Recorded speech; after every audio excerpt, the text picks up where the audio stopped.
Hello everybody and welcome to another video, and today it is the 18th of September, and usually I'd be talking about whatever happened in Russia and Ukraine, but since today was a pretty slow news day, I thought I'd go over this other map I've been working on that I talked about a few weeks ago, and I want to make this into a series because I do actually believe that this conflict could spiral out of control, so I'm just going to be ahead of the curve and just start talking about it now so everybody has some good background information about the situation between Lebanon and Israel. So basically, the conflict now, I'm not going to talk in depth about what sparked this latest round of tensions, but just a brief overview is that there's a dispute between the governments of Israel and Lebanon over this natural gas field that was discovered. It's not that big comparatively to some of the other gas fields over here, like the Tamar gas field and the Leviathan gas field, which is somewhere over here. Yeah, this one, Leviathan gas field. So basically, since 2000, Israel's been discovering a lot of these gas fields in the Mediterranean, and so has Lebanon, by the way. There are a few of them here that I need to plot on the map, but it's mainly been in Israeli maritime territory. But there's a dispute as to whether the line is over here, which would give Israel basically all of this area as a part of their exclusive economic zone. And there's a lot of reserves for natural gas in this area, so it is heavily contested. And then the Lebanese claim is for this line over here, so then they would get all of this area for themselves and for their offshore drilling purposes. Currently, the official line is over here. It's called Line 23, and in 2012, I'm pretty sure it was, an American ambassador, Frederick Hoff, he mentioned that this could be the potential line as a sort of compromise between the two other lines that were proposed by each side. So yeah, you have this big dispute, and with all of the oil shortages now and natural gas shortages and the electricity costs, it is actually a hot button issue for both countries. So obviously they're going to want to get their hands on some domestic facilities, because obviously right now the situation with other countries, energy production is very volatile. So having domestic reserves is of the utmost importance for most countries, and specifically Israel. They would be in a position to import a lot of this a lot of this gas to Europe. That's something that the EU was looking into previously. So you basically have Hezbollah, which is a political party in Lebanon and also a paramilitary organization. They are mainly situated in the southern regions over here, where you have a large Shia Islamic population. They're basically threatening Israel if they begin to connect the Karish gas field to the national grid. They're basically saying that they have their rockets pointed at it, and this is not the first incident of conflict over this gas field. There were drones that the Hezbollah group sent towards this gas field on the 29th of June, and I'm pretty sure the 3rd of July. And in total, it was 4, and they all got shot down in both instances. But it seems as if they do have their eyes set upon attacking this gas field if Energean, which is the British company which is operating this place, actually starts testing out the efficacy of the oil rig, which is supposed to be starting just about now in the 3rd quarter of 2022. So there is the possibility that a war starts over this, which is why today I'm just going to be going over some of the military infrastructure within Israel, which is very difficult to target, I will say, because of, first of all, Israel's air defense systems and their internal security. But given the fact that since 2006, which was the last major engagement between Israel and Hezbollah, the Hezbollah group, they've significantly improved their arsenal and that's mainly due to coordination with the governments of Syria and Iran, and they get obviously their weapons from China, Russia. So they do have some pretty good weapons, and they probably could infiltrate into some areas on the border region and cause some havoc. Maybe not with ground forces, but potentially with some of their longer range rockets and their drones. So I'm going to be going over some of the military infrastructure within Israel in this video, and I'm going to be doing a bunch of follow-up videos about the situation with the gas fields over here because that's also very important. And then I'll also add to the map some of the markers of Lebanese military infrastructure and go over that. For now, I just have the three command structures of Hezbollah, which are roughly around this area. The thing is, though, Hezbollah is very decentralized because they can't really have one central command. It would be destroyed given Israel's air superiority. So they give a lot of like the regional command positions a lot of power. So that's basically how they work. They're very decentralized. But anyway, let's get into some of the bases and airfields that could be targeted, if not by Hezbollah, then by probably Iran if there was ever a war. These are probably on their list of targets. So first of all, we have this naval base over here in Haifa. It's used for naval purposes. You also have a civilian port over here with a lot of freight that gets transported. And you also have an airport, although that's more so just a domestic airport. There are only two international airports, and I will be talking about them. So you do have a lot of activity in the Israeli Navy over here, but for the most part, it's not that big of a target compared to some of the others that I'm going to get into. Here you have the Atlit Naval Base, which is another one of these naval bases. It is smaller than the one in Haifa, though, and it is important because you actually have the unit Shelet 13, which is located over here, and that's one of the most elite naval units in the Israeli Navy. So they're stationed over here. It's right next to this Crusader fortress, the ruins of it. So that's pretty interesting. You can see on the satellite imagery, you don't really get a good idea of what's located over here. And that's sort of because the US government, they have restrictions as to how much you can zoom in on some of these areas, which does sort of impede the view of a lot of these bases. But this is just another one of these naval bases. Israel isn't necessarily known for its strong navy, but they have been recently improving the technology, and I can get into that in another video, but just know that this is the location of another one of their naval bases.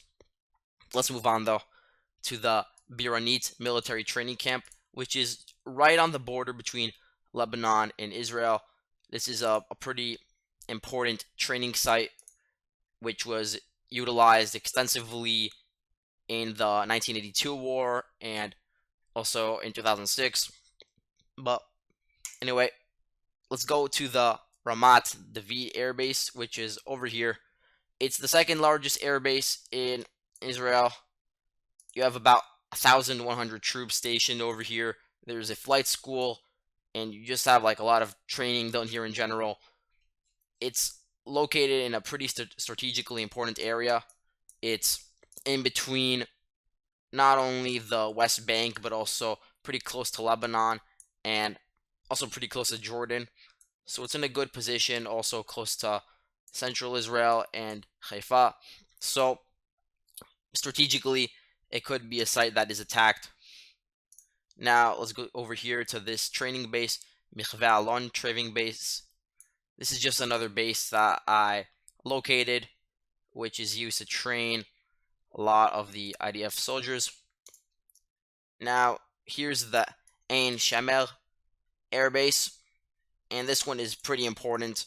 It houses a lot of anti-air batteries and radar systems, and a lot of the medium-range drones that are used by the IDF are operated from this area. You have a control station over here, and also you have the flight training for the Air Force over here. So it is a key area for coordination for the Air Force.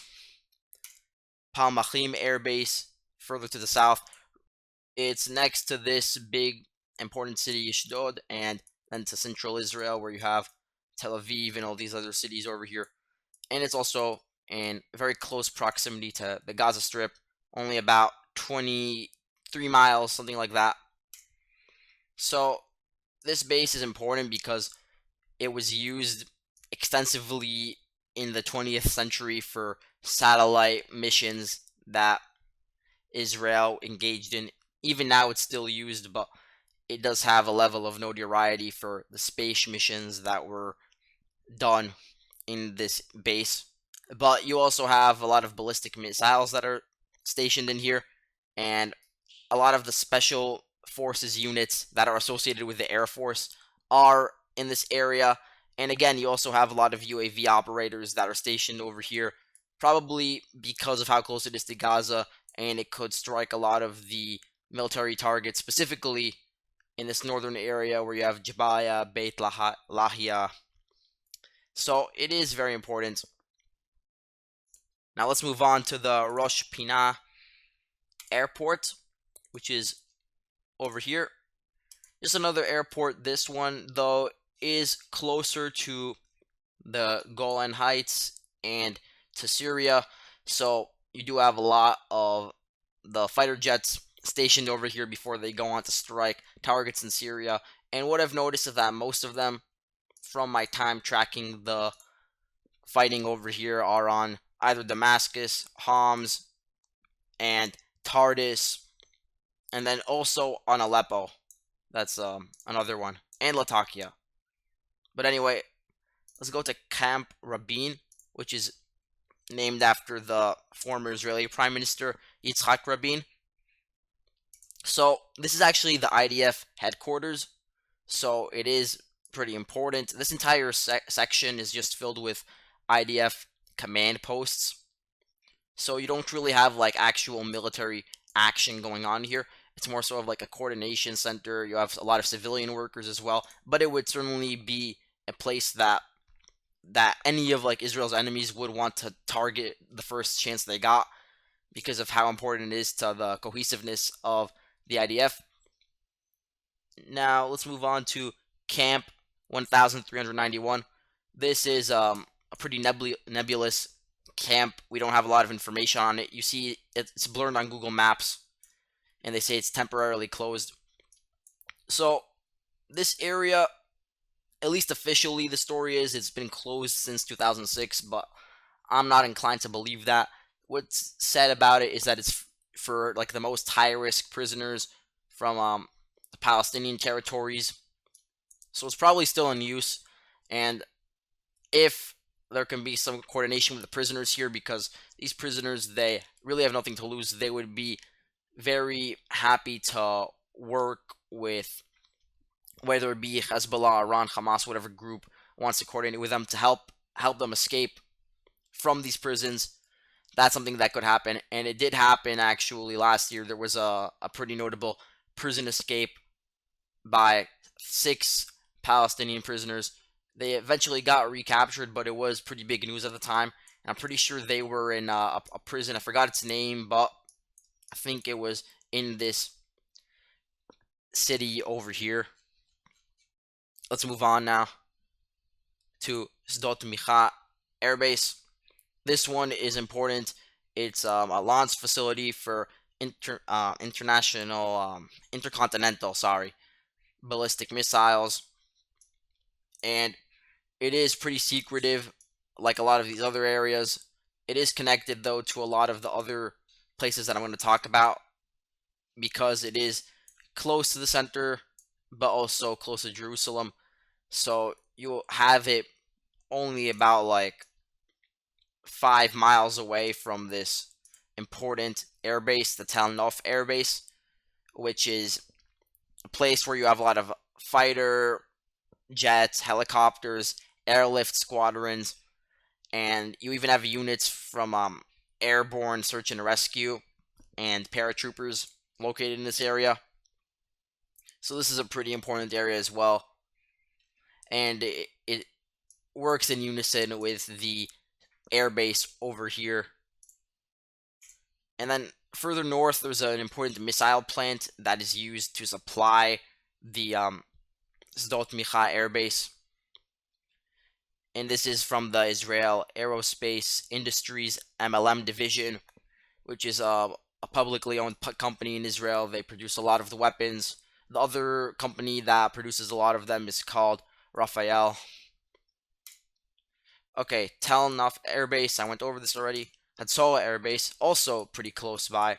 This one is used to coordinate a lot of the air operations throughout Israeli history. It's been used a lot. It's armed with David Sling batteries, so they do want to keep tight security over here. They don't want it targeted by anyone, that's for sure. And I do think that Hezbollah's long-range rockets could reach here. They can probably reach everywhere within Israel, minus the southernmost city, Elat. And I will get into that in another video. But for now, just know that this is a key target as well.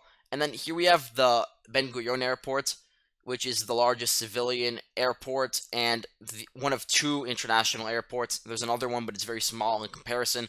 So this is a sort of a choke point, because if this place was disrupted, if its operations were disrupted, this airport's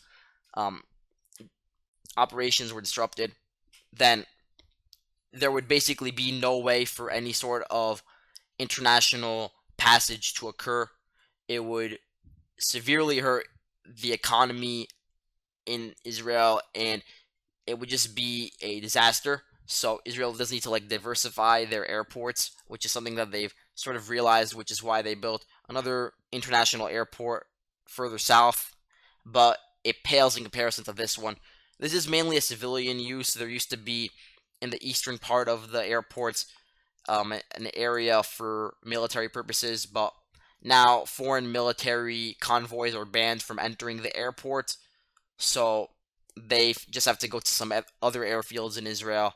But you do have a lot of security personnel in here in the case of some sort of attack on the airport, because it is such a important place. If there was a war, I'm sure there would be attempts to launch rockets at here, or to send infiltrators to attack the area. So you have probably hundreds, maybe more, of security personnel, including undercover agents in here. Let's go to Ramon Airport. This is the other international airport. It was opened in 2019, so it's very recent. Not that large just yet, but I'm sure that it's expanding operations. Again, this is just civilian, but again, it could be targeted. Hatzerim Air Base. This one is close to the Sinai Peninsula. It was built after Israel withdrew from there in 1979. They did this so they'd have actually some air bases in the southern region of their country, and also because they actually conduct a lot of airstrikes within the Sinai Peninsula. They coordinate with the Egyptian government and strike a lot of the different terrorist organizations that are operating in this area, so that's something that isn't notable. So this is certainly a target for any of Israel's enemies. You have a lot of key squadrons in here: 69th Squadron, 102nd Squadron, and the 107th Squadron. There's another airbase nearby. This one is a Nevatim airbase. It is pretty close to the West Bank, and this is one of the areas with the largest concentration of F-35s made by Lockheed Martin. It is, again, a very important area, and it's hard to zoom in here as well. Of that airport, another airport for domestic purposes. It's relatively small, but again, another target in a military engagement. There's another Ramon Air Base, not to be confused with the one that is over here, but this one is, again, a military one, very close to the border between Israel and Egypt. Could potentially be used to coordinate any sort of strikes on the Gaza Strip. So it is a target, I'd say. Now, this is the Kitziot prison. This is a very infamous prison. It's home to many of the high-risk prisoners, just like the camp 1391. And there have previously been prison riots here, so the population of inmates is ready to rise up whenever the opportunity presents itself. So this is another key area if a war broke out. We have this Urim Sig Int base. So this is just like one of those intelligence facilities. And lastly, we have the Negev Nuclear Research Facility, which is very important because there's a lot of talk about how this is where a lot of the nuclear weapons are created by Israel, and they're thought to have dozens of these nuclear weapons by now. You see on Google Maps, this western part of the base is actually blurred out, interestingly. But at least like, the official government stance is that it's just like an atomic research area. And then nearby, you have this radar facility and the two largest radar stations in the world, I'm pretty sure, over here. And they're used to track ballistic missiles. And the interesting thing is that its radar radius can go very far, all the way to most of Iran. So if Iran were to launch some sort of missile, some ballistic missile in this area, then the radars would be able to track down its exact location, and then the air defense systems would have to work accordingly. So that's all for Israel's military infrastructure. I will do more videos on this map later on, but that's it for now. Thank you all for watching, and I'll see you later.